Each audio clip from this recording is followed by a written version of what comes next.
Guys, আমি শুভ একটা নতুন ভিডিওতে সবাইকে স্বাগতম। আজকে যাচ্ছি আমরা গঙ্গারামপুরে পৌর উৎসবে। তো আমি আর আমার বউ, এইদিকে আমার বউ রেডি হচ্ছে, এই যে আমাদের নায়িকা। তো চলো ওখানে গিয়ে দেখা হচ্ছে। তারপর পৌঁছে গেলাম পেট্রোল পাম্পে, এইদিকে ভরে নিলাম পেট্রোল, তারপর পেট্রোল ভরে রওনা দিলাম গঙ্গারামপুরে। আর পৌঁছে গেলাম আমরা গঙ্গারামপুরে। তো এতই ভিড় ছিল বলার বাইরে, দেখতেই পাচ্ছ। আমরা ভাবছিলাম যে ভিতরে ঢুকবো কিভাবে। তো এইদিকে প্রোগ্রাম চালু হয়ে গেছিলো আমরা পৌঁছানোর আগেই। তো দেখতে পাচ্ছ বিশ্বনাথ বসু এদিকে উঠে গেছিল প্রোগ্রামে।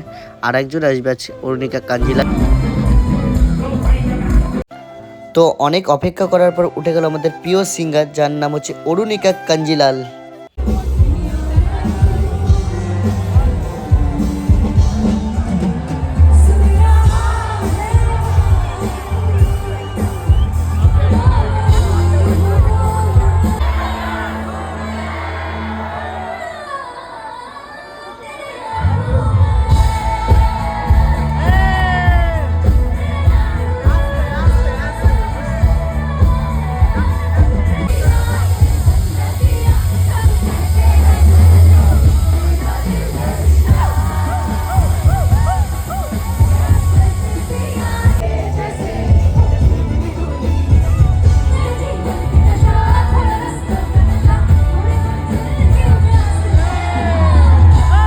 তো তারপর প্রোগ্রাম শেষ হয়ে গেল। তারপর দেখতেই পাচ্ছ এতই ভিড় ছিল যে বের হতেও পারছিলাম না। ভিড়ের মধ্যে দিয়ে কোনো রকমভাবে আমরা বের হলাম। তো আজকের মতন ভিডিওটি এখানেই শেষ করছি। দেখা হচ্ছে নেক্সট একটি ভিডিওতে। Tata, bye bye.